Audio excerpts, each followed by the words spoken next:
साथ में हूं पूजा परमार। स्वर्णिम मध्य प्रदेश और छत्तीसगढ़ में खबरों की शुरुआत करते हैं। मध्य प्रदेश के पूर्व सीएम और कांग्रेस नेता कमलनाथ का बयान सामने आया है। कमलनाथ ने कहा है कि बीजेपी को स्पष्ट लग रहा है कि इस चुनाव के क्या परिणाम आने वाले हैं। 10 नवंबर को इतना डर लग रहा है कि वे फिर से बाजार में चल पड़े हैं, जो मिल जाए उसी को खरीद लो। मुझे कई विधायकों के फोन आए हैं कि बीजेपी उनको फोन कर रही है और ऑफर दे रही है।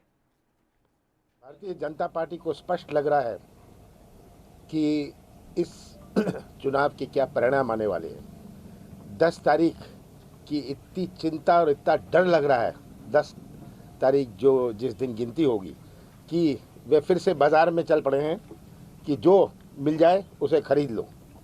ये बिकाऊ की राजनीति, सौदेबाजी की राजनीति से उनका एक यही उपाय रह गया है और वो जानते हैं कि जनता, मध्य प्रदेश की जनता सरल स्वभाव की है, सीधी सादी है, पर बहुत समझदार है। ये मुझे तो इस बात का दुख है कि चुनाव तो प्रजातंत्र का उत्सव होता है, पर ये जो उत्सव है ये तो सौदेबाजी का और बिकाऊ का उत्सव है।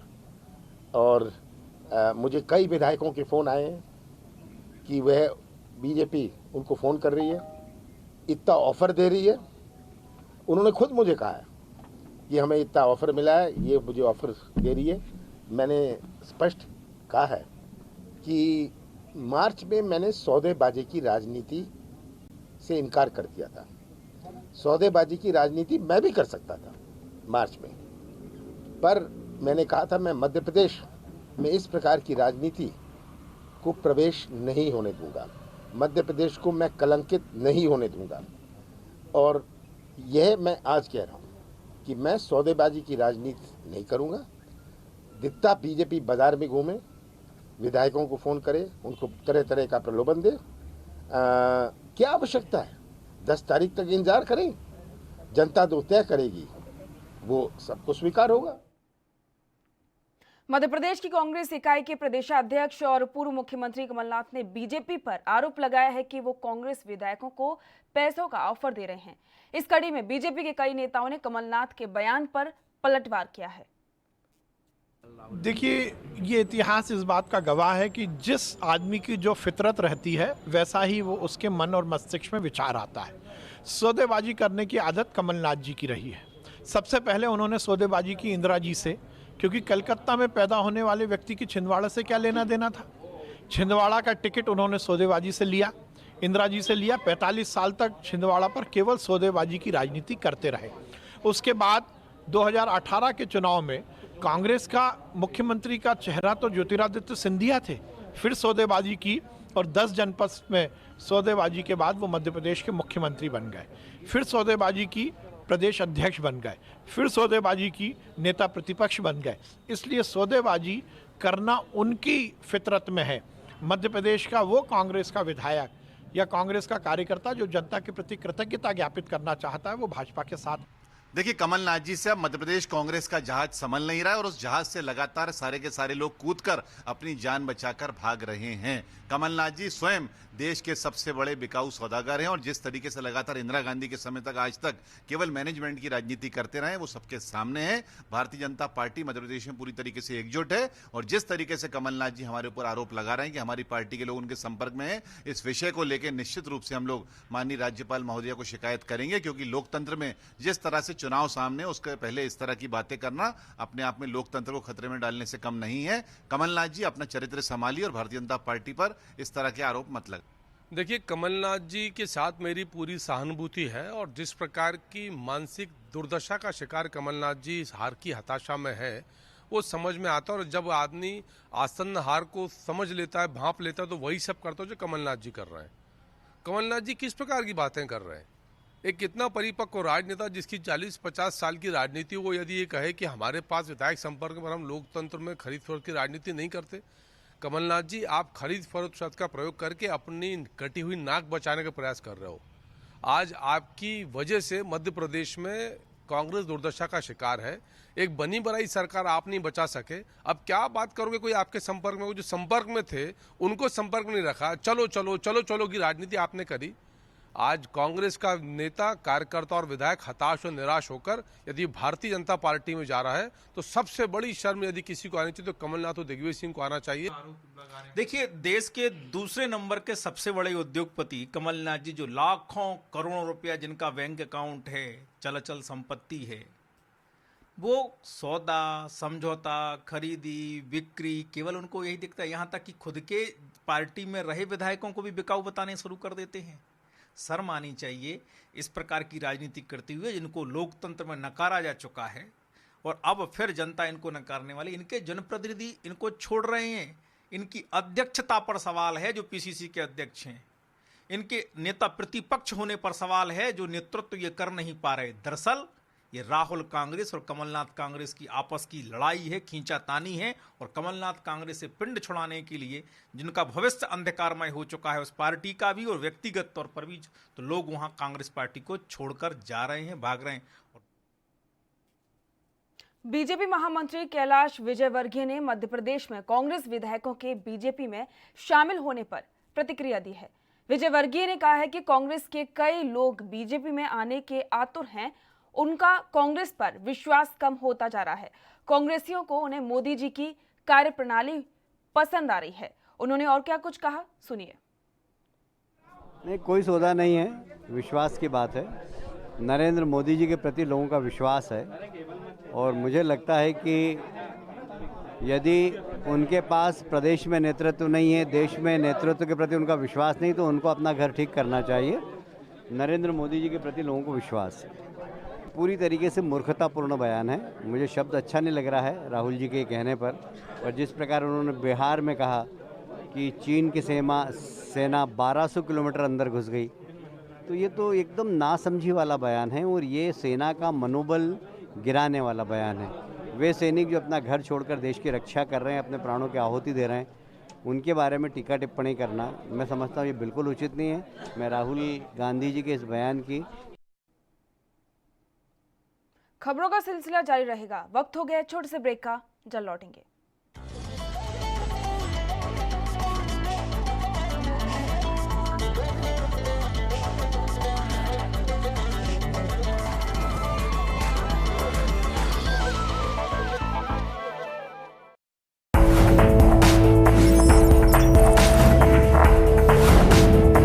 कम ब्रेक और ज्यादा खबरों के साथ देखिए ANP न्यूज इन।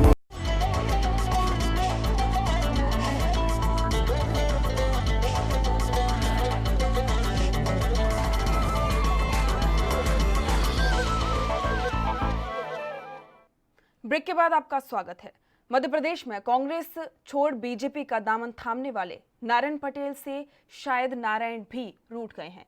दरअसल रविवार को चुनावी जन अभियान के दौरान नारायण पटेल अपने समर्थकों के साथ प्रचार के लिए सीवर और फेपरिया गांव पहुंचे, तो वहां गांव के युवाओं ने नारायण पटेल पर जमकर वादाखिलाफी का आरोप लगाया। युवाओं ने यहां तक कह डाला कि जीतने के बाद गांव में चेहरा दिखाने तक नहीं आए और अब पाला बदलकर एक बार फिर से वोट मांगने आ गए हैं। इसके साथ ही गांव वासियों ने कहा कि अब सिर्फ निर्दलीय को वोट देंगे। ऐसे में भारी विरोध होता देख नारायण पटेल को अपने जन अभियान को बीच में ही छोड़ना पड़ा। आपको बता दें कि कांग्रेस छोड़ बीजेपी में शामिल हुए नारायण पटेल का विरोध बढ़ रहा है।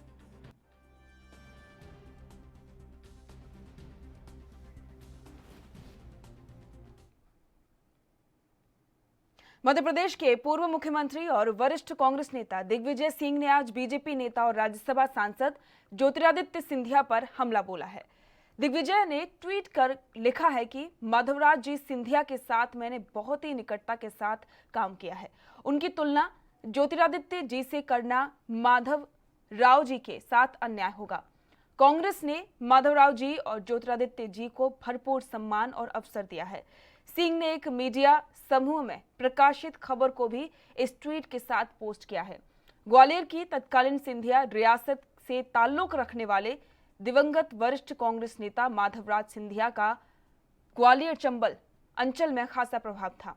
उनके पुत्र ज्योतिरादित्य सिंधिया भी मुख्य रूप से इसी अंचल में सक्रिय हैं।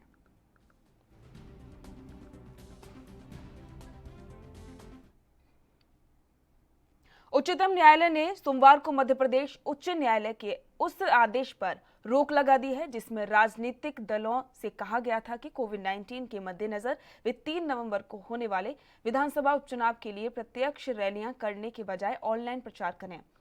न्यायमूर्ति A.M. खानविलकर की अध्यक्षता वाली पीठ ने भारत निर्वाचन आयोग से कहा है कि कोविड-19 के दिशा निर्देशों और कानून को ध्यान में रखते हुए राजनीतिक रैलियों के संबंध में उचित निर्णय लिया जाए। शीर्ष अदालत ने आयोग और मध्य प्रदेश के ऊर्जा मंत्री प्रद्युम्न सिंह तोमर की याचिकाओं की सुनवाई हो रही थी, जिसमें उच्च न्यायालय के 20 अक्टूबर के आदेश को चुनौती दी गई थी। शीर्ष अदालत ने तोमर की ओर से पेश हुए वरिष्ठ अधिवक्ता मुकुल रोहतगी से कहा है कि वो ECI को बताएं कि उच्च न्यायालय के आदेश के चलते चुनाव प्रचार का कितना वक्त बर्बाद हुआ। वहीं चुनाव आयोग ने उच्च न्यायालय के आदेश की पृष्ठभूमि में कहा है कि संविधान के तहत चुनावों के आयोजन और प्रबंधन की देखरेख का जिम्मा उसका है और संविधान के अनुच्छेद 329 के तहत चुनावी प्रक्रिया के मध्य में न्यायिक दखल पर रोक है। आपको बता दें कि मध्य प्रदेश में चुनाव प्रचार को लेकर काफी ज्यादा उठापटक देखने को मिली थी और इस पर हाईकोर्ट ने रोक भी लगा दी थी, लेकिन सुप्रीम कोर्ट में चुनौती दी गई थी और साथ ही मांग की गई थी कि उपचुनावों में रैलियां को मंजूरी दी जाए।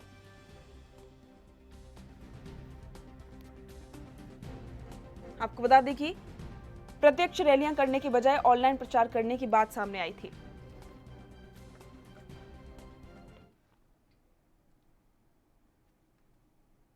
MP के भोपाल में सरकारी अस्पतालों में छोटी छोटी कमियों की वजह से बड़े बड़े उपकरण धूल खा रहे हैं। इसका एक उदाहरण भोपाल मेमोरियम हॉस्पिटल एवं रिसर्च सेंटर की डिजिटल सबट्रैक्शन एंजियोग्राफी मशीन का है। 7 करोड़ रुपए से 3 साल पहले लगाई गई इस मशीन को चलाने के लिए अस्पताल में रेडियोलॉजिस्ट ही नहीं है। BMHRC में ये मशीन फरवरी 2018 में लगी थी। इस मशीन से जांच और इलाज के लिए इंटरवेंशनल रेडियोलॉजिस्ट की जरूरत होती है। मशीन आने के करीब 3 महीने बाद ही यहां के रेडियोलॉजिस्ट डॉक्टर अमन कुमार ने एम्स भोपाल ज्वाइन कर लिया, तब से ये बंद पड़ी है। आपको बता दें कि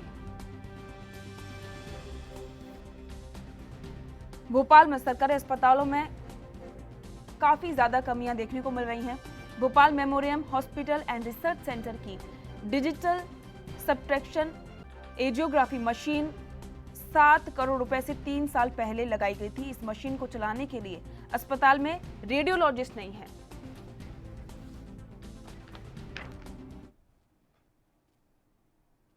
वक्त हो गया है ब्रेक का, जल्द लौटेंगे।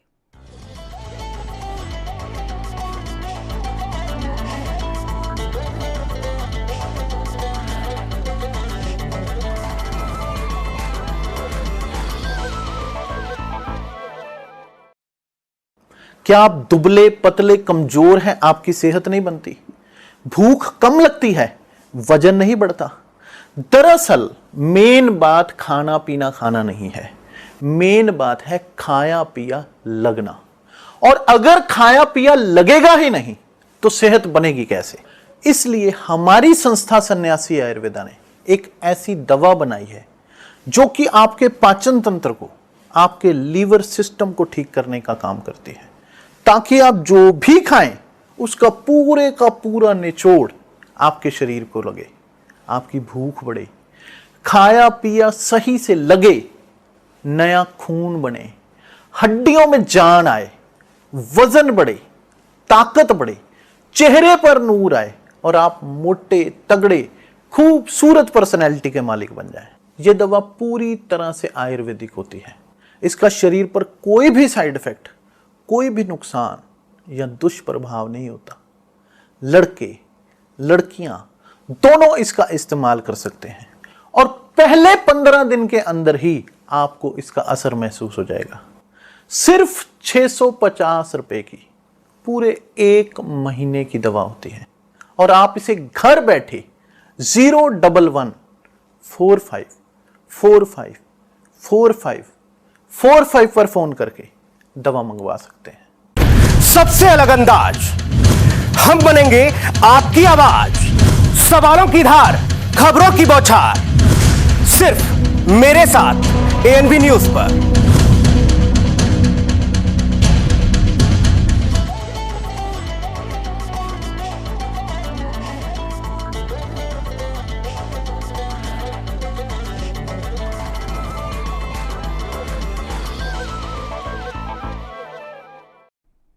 ब्रेक के बाद आपका स्वागत है। छत्तीसगढ़ के रायपुर में सीएम हाउस में कैबिनेट की बैठक का आयोजन किया गया। बैठक की अध्यक्षता मुख्यमंत्री भूपेश बघेल ने की। कृषि मंत्री रविंद्र चौबे, स्वास्थ्य मंत्री टीएस सिंहदेव समेत सभी मंत्री इस बैठक में शामिल हुए। वहीं राज्य सरकार ने कैबिनेट बैठक में अहम फैसले लिए हैं। इस बैठक में छत्तीसगढ़ कृषि उपज मंडी विधेयक 2020 के प्रारूप का अनुमोदन किया गया। मुख्यमंत्री भूपेश बघेल की अध्यक्षता में सिविल लाइंस स्थित उनके निवास कार्यालय में इस बैठक का आयोजन किया गया था। सरकार ने औद्योगिक नीति में भी बड़े बदलाव करने का फैसला लिया है। मंत्रिपरिषद की बैठक आयोजित हुई। इस बैठक में छत्तीसगढ़ राज्य ग्रामीण और अन्य पिछड़ा वर्ग क्षेत्र विकास प्राधिकरण के पुनर्गठन के प्रस्ताव का भी अनुमोदन किया गया।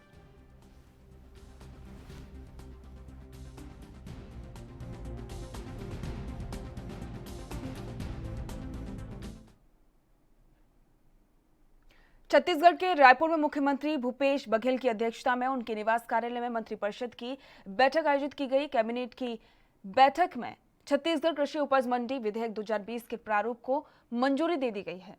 भूपेश सरकार अब कल इस संशोधन विधेयक को विधानसभा में पेश करेगी। दरअसल केंद्र सरकार की कृषि कानूनों का कांग्रेस सरकार विरोध कर रही है। इन्हीं कानूनों के खिलाफ सरकार विधानसभा में संशोधन विधेयक पेश करेगी।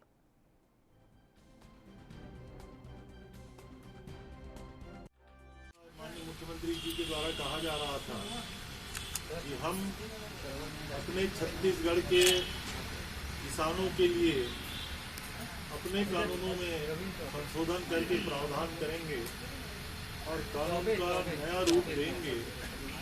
कृषि उपज मंडी संशोधन विधेयक 2020 आज विधेयक के रूप में मंत्रिमंडल से अनुमोदित किया गया और उसके लिए विधानसभा सत्र जो आहूत किया गया है उसमें वो कल रखा जाएगा, उसको पारित कराया जाएगा। छत्तीसगढ़ के रायपुर में सीएम भूपेश बघेल की अध्यक्षता में बैठक आयोजित की गई। पीएचई विभाग के जल जीवन मिशन का टेंडर निरस्त कर दिया गया है।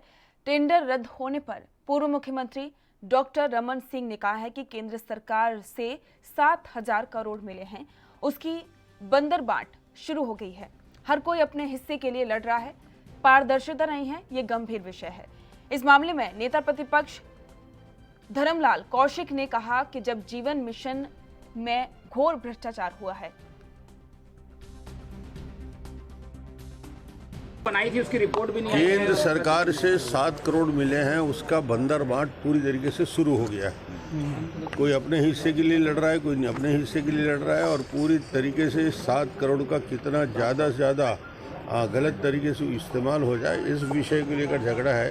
कोई जांच के लिए कमेटी बना रहा है, कोई उसके टेंडर निरस्त कर रहा है।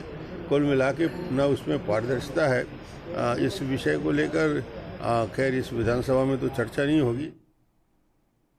छत्तीसगढ़ के दंतेवाड़ा जिले में चलाए जा रहे नक्सल उन्मूलन अभियान के तहत दंतेवाड़ा जिला के विभिन्न ग्रामों के व्यक्ति जो प्रतिबंधित नक्सली संगठन में सक्रिय हैं, उन्हें आत्मसमर्पण कर सम्मान पूर्वक जीवन यापन करने के लिए थानों और ग्राम पंचायतों में संबंधित क्षेत्र के सक्रिय माओवादियों का नाम चस्पा कर लोन बराटू यानी कि घर वापस आइए अभियान चलाया गया है। पुलिस अधीक्षक दंतेवाड़ा की ओर से नक्सली संगठन में सक्रिय माओवादियों ने से आत्मसमर्पण कर सम्मान पूर्वक जीवन यापन करने के लिए लगातार आह्वान कर अपील की जा रही है, जिसके चलते बारसूर, आमदई घाटी, हांदावाड़ा क्षेत्र में सक्रिय 6 इनामी समेत 32 माओवादियों ने संगठन की खोखली विचारधारा से तंग आकर घर वापसी की है। लोन बराटू अभियान में पिछले 3 महीनों में 150 नक्सलियों ने आत्मसमर्पण किया है। उनमें से 42 इनामी नक्सली हैं। 50 से 60 लोग और समर्पण करना चाहते हैं। आपको बता दें कि पिछले 4 महीनों में इस अभियान के तहत 40 इनामी माओवादी सहित करीब 150 से ज्यादा माओवादी आत्मसमर्पण कर मुख्य धारा में जुड़ चुके हैं। जो दलम में है, वर्दी पहन के हथियार के साथ घूमते हैं, उसी को नक्सली मानते हैं। लेकिन जो गांव में रह के मीटिंग अटेंड करे, उनको चावल दे, उनके लिए रेकी करे, संतरी का काम करे, उनके लिए एक्सप्लोजिव तैयार करे, आईडी लगाए, वो भी जो यूएपीए और जो सारे कानून हैं उसमें नक्सली करार दिए जाते हैं। इनके नाम इंट्रोगेशन के आधार पे, सरेंडर कार्डर के आधार पे, जो अरेस्ट हुए उनके आधार पे नाम खोले गए थे और नाम काफ़ी पहले से खुले हुए हैं। 2012 से कुछ लोगों के खिलाफ वारंट भी निकले हुए हैं। ये हमारा ये प्रोग्राम का मकसद ही यही था कि जो लोग को लगता है कि वो अब मुख्य धारा में जुड़ के पुलिस का समर्थन करेंगे, न्यूट्रल रहेंगे।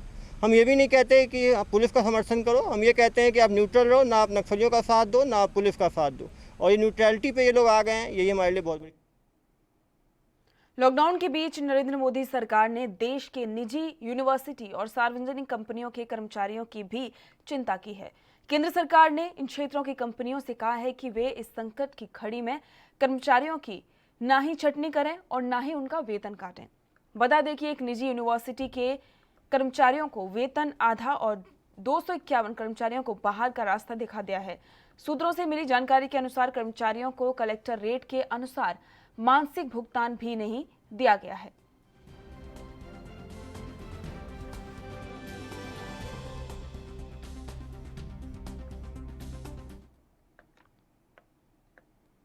छत्तीसगढ़ के रायपुर में पीएचई ठेकेदारों ने प्रदर्शन किया। दरअसल लॉकडाउन के समय खाली बैठे जल जीवन मिशन के ठेकेदारों को पीएचई विभाग में काम करने का मौका नहीं दिया गया, जिसको लेकर उन्होंने प्रदर्शन किया और गुहार लगाते हुए सीएम हाउस पहुंचे।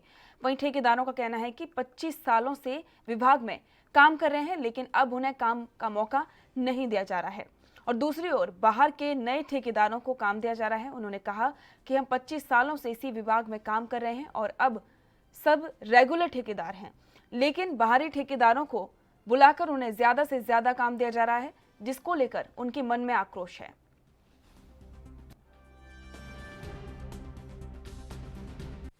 हम पीएचई के ठेकेदार हैं और सब पुराने से पुराने ठेकेदार भी हैं, नए से नए भी ठेकेदार हैं। जितने भी ठेकेदार आज यहाँ जमा हुए हैं उनका सबका एक ही कारण है, एक ही मांग है कि जेजेएम को निरस्त ना करते हुए एम्पेनलमेंट के बाद जो प्रक्रिया आवंटित करने की हुई है उसकी रीमैपिंग करके हमें काम आवंटित करके हमारा काम चालू करवा दें। एमपी के इंदौर में बीजेपी के राष्ट्रीय महासचिव कैलाश विजयवर्गीय ने अपने निवास पर बीजेपी कार्यकर्ताओं और आगंतुकों का दशहरा मिलन समारोह आयोजित किया। बीजेपी के राष्ट्रीय महासचिव कैलाश विजयवर्गीय ने कहा कि मुझे कोई आश्चर्य नहीं होता कि 28 की 28 सीटें बीजेपी जीतेगी। लोगों ने 15 वर्ष का शिवराज जी का कार्यकाल देखा है। उन्होंने कहा कि कांग्रेस में जितने भी नौजवान कार्यकर्ता हैं वो अपना भविष्य कांग्रेस में असुरक्षित महसूस कर रहे हैं। कार्यकर्ताओं की कांग्रेस नेतृत्व के प्रति आस्था कम हो रही है। बहुत सारे लोग हैं जो कांग्रेस छोड़कर बीजेपी में आना चाहते हैं।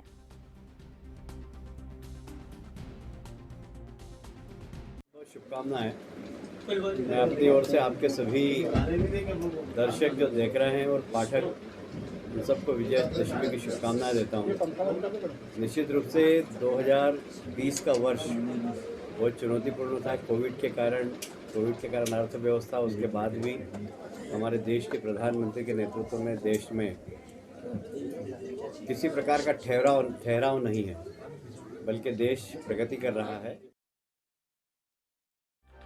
आपको बता दें कि कैलाश विजयवर्गीय ने दशहरा मिलन समारोह का आयोजन किया, जिसमें कई सारे कार्यकर्ता पहुंचे। इस दौरान उन्होंने कहा कि कांग्रेस में अब युवा अपना भविष्य सही नहीं समझ रहे। मध्य प्रदेश के रीवा में बिछिया चतुरिया घाट में दुर्गा विसर्जन की तैयारियां पूर्ण कर ली गई हैं। नगर निगम अतिक्रमण अधिकारी ने बताया कि रीवा जिला कलेक्टर इलैया राजा टी के निर्देश पर विसर्जन की सारी तैयारियां करा ली गई हैं। विसर्जन के लिए चारों तरफ से सुरक्षा व्यवस्था को देखते हुए पानी के बहाव को कंट्रोल कर चारों तरफ से बोरियों का बैरिकेड बनाकर लगाए गए हैं, जिससे किसी भी तरह की अप्रिय घटना ना हो सके। जिला प्रशासन के निर्देश दुर्गा विसर्जन के दौरान विछिया नदी में पानी को दूषित होने से बचाने के लिए एक ही स्थान पर दुर्गा जी की प्रतिमा को विसर्जित किया जाएगा और विसर्जन के बाद मूर्ति से निकलने वाली लकड़ी को पानी से बाहर निकालकर एक किनारे रख दिया जाएगा। वहीं दूसरी ओर नई गढ़ी में अष्टभुजा धाम में भी मूर्ति विसर्जन शुरू हुआ है। सोमवार रात से ही भक्त माता की मूर्तियों लाकर विसर्जित करेंगे।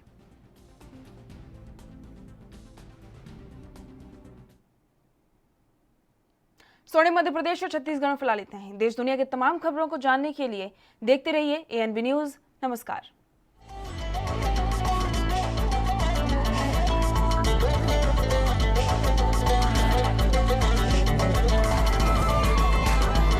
क्या आप दुबले पतले कमजोर हैं, आपकी सेहत नहीं बनती?